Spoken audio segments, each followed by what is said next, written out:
This podcast is brought to you by the Alien Soda Company, your connection to pop culture and paranormal themed merch. AlienSodaCompany.shop for all things out of this world. All right, on this episode of the Paranormal Mind podcast, we are going to be talking about Michael Taylor and the Ossett Murder Case. Let's talk about it.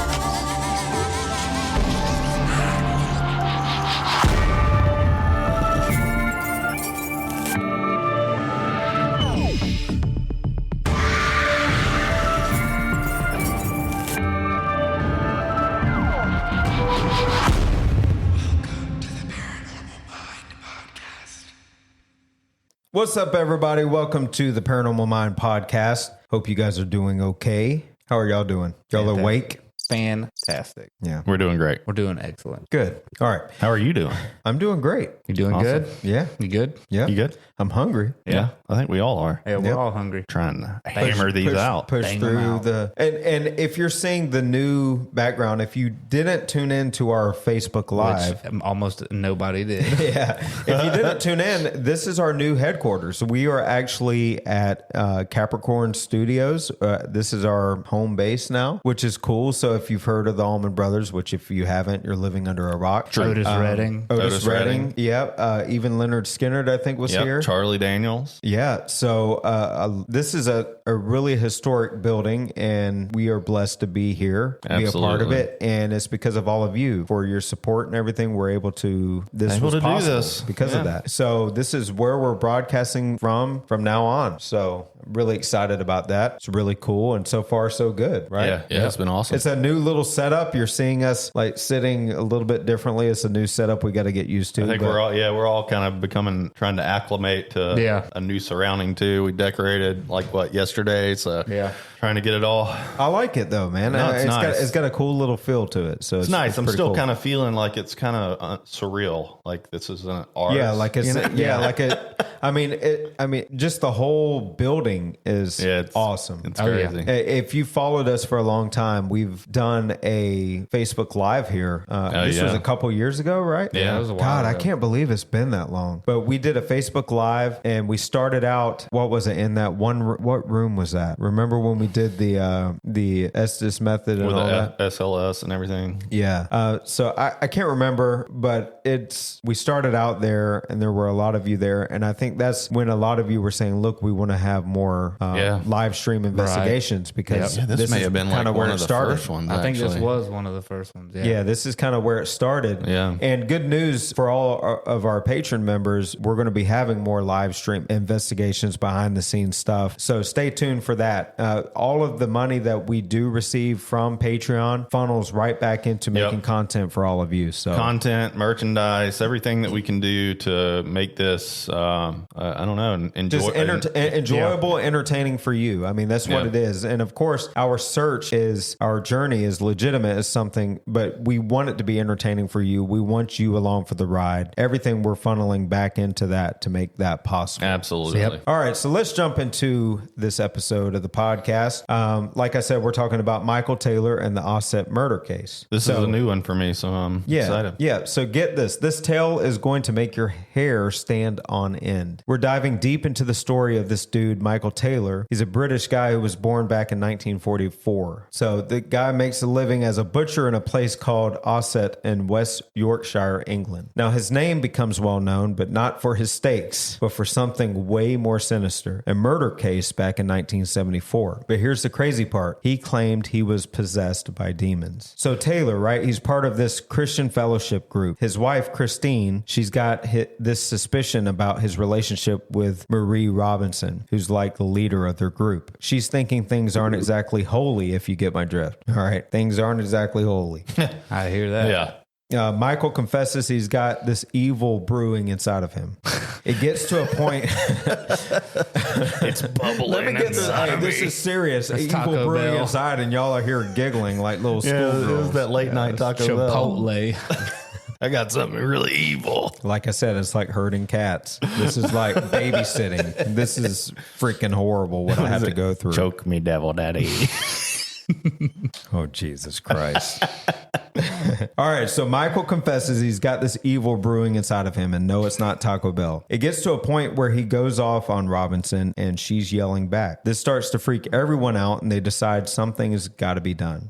So the local vicar steps up and calls in some minister buddies of his who are supposedly skilled in casting out demons. They've got this full-blown exorcism plan right in the heart of St. Thomas's Church. This Anglican priest, Father Peter Vincent, leads the show with a Methodist clergyman, Reverend Raymond Smith, at his side. So picture this, an all-night ritual to cast out demons. Sounds like something straight out of an invitation? Yep, sounds like something straight out of a horror movie, right? They're convinced they've cast out about 40 demons. You're talking about stuff like incest, bestiality, blasphemy, and lewdness. But here's the kicker. They let the guy go home.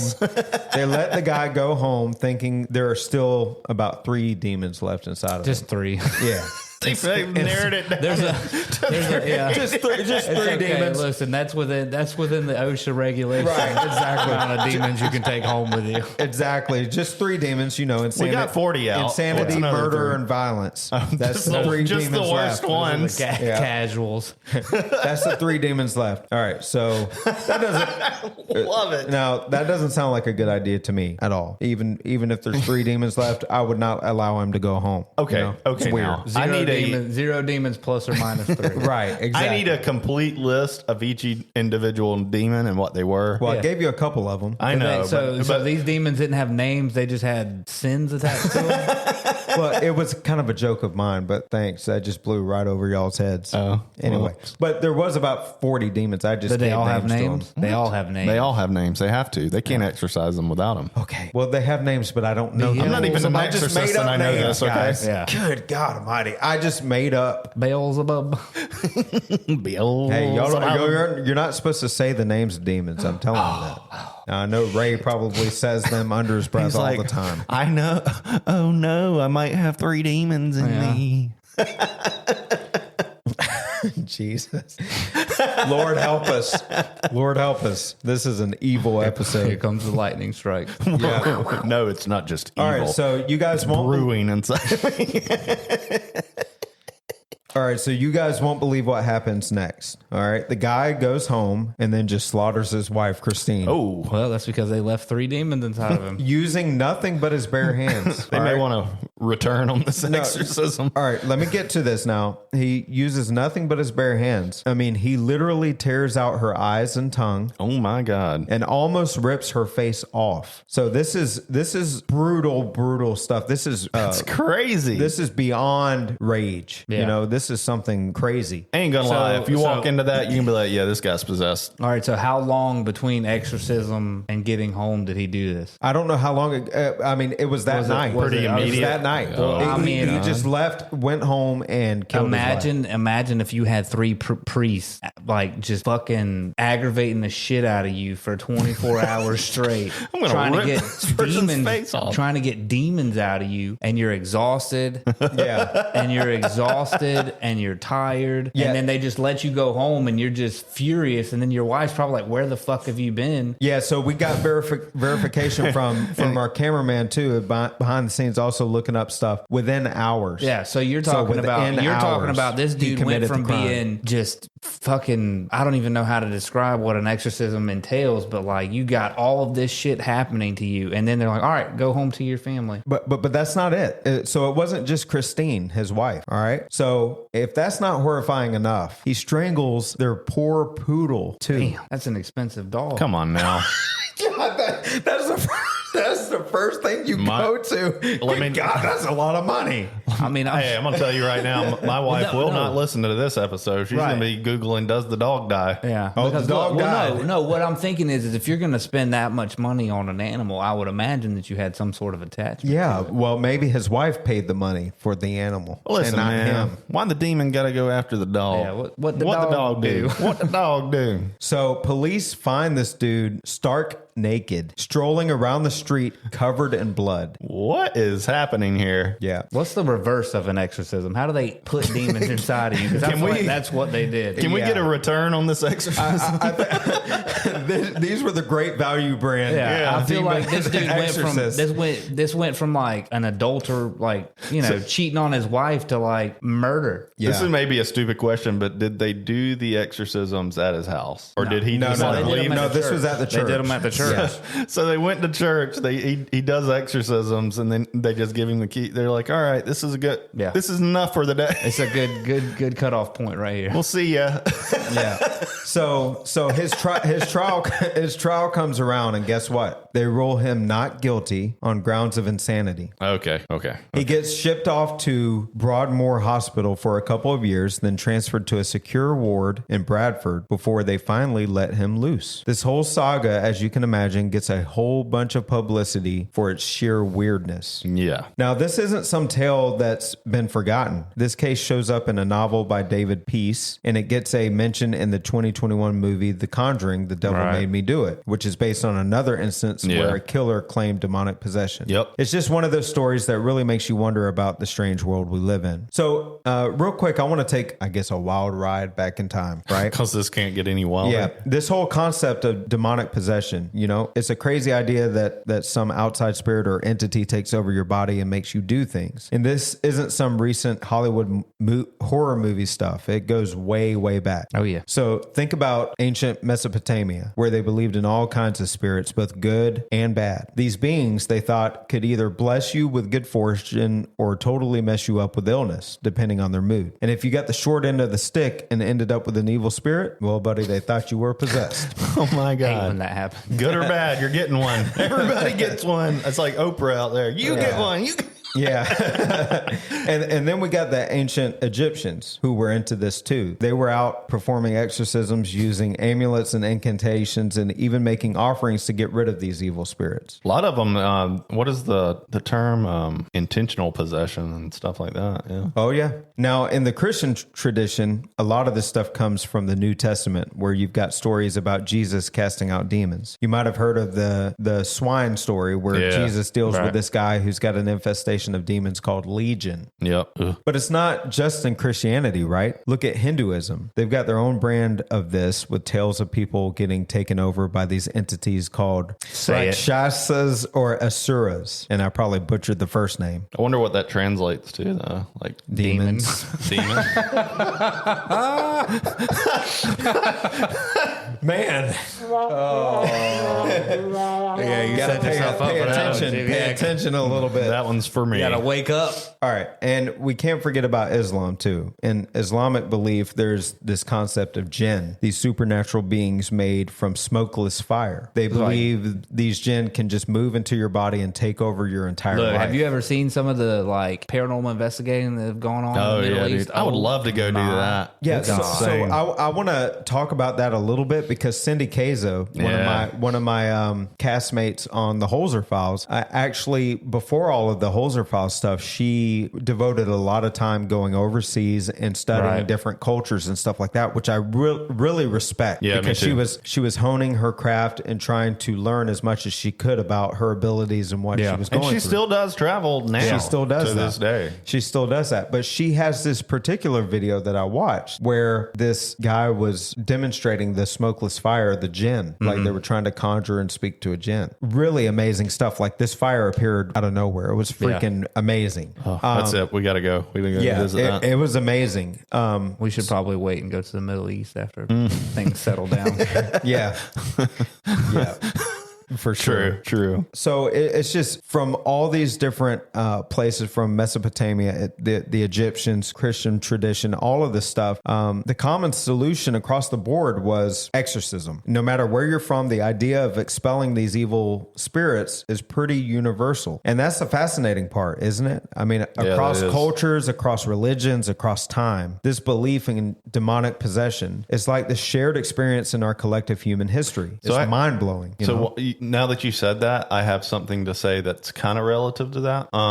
So apparently, like, if you're like, say as a baby, they took you and put you on an island by yourself anywhere, like you were just there by yourself. It doesn't matter. You will come to know about a dragon. Like dragons will exist in your learning. What? Yeah. I am so lost right now. I am so fucking lost right now. Okay, so bear with me. Holy shit. Bear with me. So, did you smoke before we did this one? No, Yeah, this he is puffed the fascinating.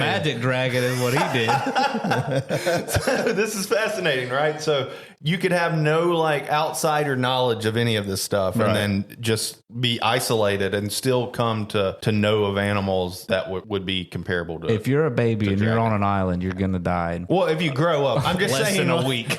All right, I'm not talking about literal. So if they were isolated, how would we verify this information is true, Josh? In drawings and stuff that they do themselves, they learn on their own. So there is a certain amount of learning and traits, I guess, that you can learn, and knowledge that you can learn without any like input from anybody else. That's what I'm saying. So are you saying like maybe spirits or whatever teaches? I don't know. These? It's a phenomenon. That's what I'm saying. Well, what made you start talking about this? Like, Because you brought up. I'm trying to track the conversation. You brought up the fact about how like all of these cultures and all of these religions all answer across time. Okay. Right, you're talking about exorcisms. the crossing of cultures over time. Gotcha, No different than gotcha. like pyramids, how like you have pyramids in Egypt, you have pyramids in Central America, pyramids So in maybe South they aren't connected, and maybe there's just something we don't understand. Right. About Some other force functional at play. learning that is at play. It's and, just and that's like- why the dragon thing came up. And I know a dragon seems bizarre and weird, but like it doesn't I'm matter. picking up what you're putting down now. see- For a second there, I was like, I was like, man, I'm trying to track what Yeah. you're saying, but I have no. You're talking about drawings that they draw and like what? Like I didn't get it. yeah, no, I get what you're saying now. Yeah, because like Yeah, you have, across cultures you have and- things yeah. that show up over time in thousands of different Right. areas that had no means of communication whatsoever, but they all have common. but they're the same. yeah, So I want to. And it's been proven that Yeah. this sort of thing no exists. different than It's like real. that's literally no different than ancient astronauts. You Yeah. know, they have shown up like in all different cultures, or like the idea of UFOs have shown up in different cultures. They've Yeah. just been called You almost wonder if different it's things. like genetic learning. Maybe I don't know. I think it's got to be beyond that. Yeah, it can't just be something. It's not something that's automatically imprinted in our brains. How our brains work is we pick up things from our environment and then we kind of go This from there. has to be something. It's else. environmental. Yeah. It's something. Even if we can't see what it is, it's got to be environmental. Isn't that There's bizarre? There's stories like epigenetics. I talked about this before. Yeah. Epigenetics is this. It's a part of biology and all of this stuff in science now, where they're talking about our cells and stuff react from our environment, not from other factors, not from like genetics. It's more of like your environment. So if that's the case, then our bodies and our mind and stuff is kind of programmed, and we learn from external factors. Yeah. So Weird, man. It is weird. I'm just glad we came back around.